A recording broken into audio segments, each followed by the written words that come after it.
tumeze neza ariko dufite ikibazo cy'umuriro nyine urabona nijoro tuba turi mu mwijima nk'ubu hejuru turababaye cyane rwose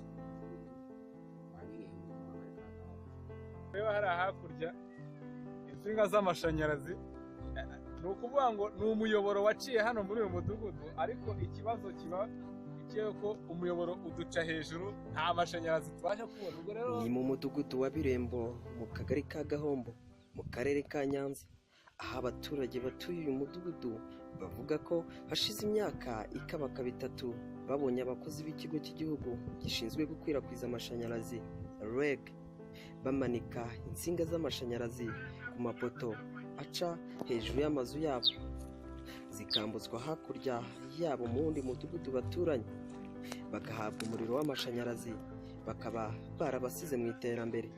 Bakaba bibaza impamvu bo batahawe amashanyarazi, bagaheraho bagaragaza inyota bafitiye amashanyarazi kandi ko batuye ku mudugudu bakaba bawubyaza umusaruro baramutse bawubonye uko babyivugira.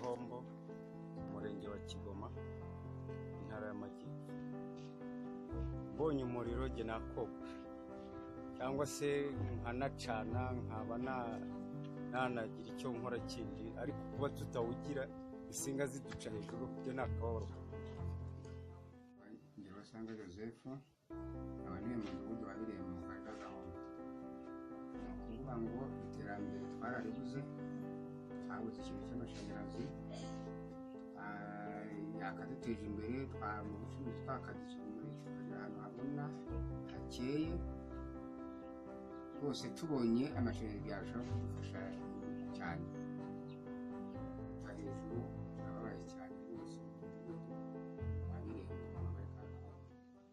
Nitwa Nyirumba Fundi, akagari ka Gahombo, umurenge wa Kigoma.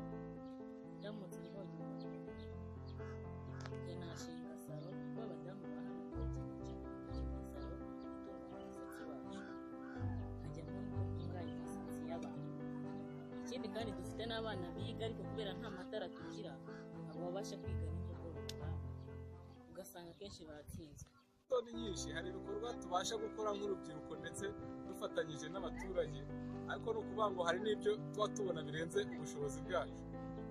Ibyo bimwe muri byo ngira ngo hari insinga mureba hari hakurya, insinga z'amashanyarazi. Ni ukuvuga ngo ni umuyoboro waciye hano muri uyu mudugudu ariko ikibazo kiba ko umuyoboro uduca hejuru nta mashanyarazi tubasha kubona. Ubwo rero muramutse mubonye amashanyarazi ni iki mwumva mwakora cyabateza imbere nk'urubyiruko? Ngira ngo urubyiruko rwo rurafite imbaraga, ahubwo amashanyarazi aramutse abonetse nkeka ko hari byinshi byabasha gukosoka ndetse hari n'akazi kabasha kuboneka. Urugero hano hari nk'abana hari urubyiruko ruba rwifuza kuba rwakogosha rukabura aho rukorera. Ubwo rero ngira ngo ibyo nibasha kuboneka umuriro w'amashanyarazi, ngira ngo hari byinshi bizakosoka. Murakoze cyane. Mu mudugudu wa Birembo nitwa Manuel Kabanda. Kera najyaga nkoresha nyonga ariko ngira ngo ubu mbonye tubonye nk'umuriro kubera amashanyarazi yaduciye hejuru, nakwiteza imbere nkashaka noneho n'imashini yenda yogosha aba nashinga nk'agasaro, ariko ubushobozi bw'umuriro nibwo tubura, nicyo kibazo numva dufite. Iyo tubajije ubuyobozi nyine baratubwira ngo natwe nitwihangana ariko twarategereje. Ubwo twateguraga iyi nkuru twagerageje kuvugana n'inzego bireba ngo zigire icyo zitangaza kuri ubu busabe bw'abaturage, gusa ntibyadukundiye. Nibagira icyo batangaza tuzakibagezaho mu makuru yacu ataha.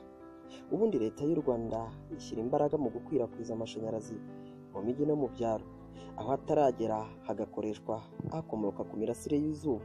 Gusa abaturage ba Birembo bo bagaragaza ko aya REG abaca hejuru batazi nuko yaka kandi bayabona. Ahmed Rampart Software Special Report.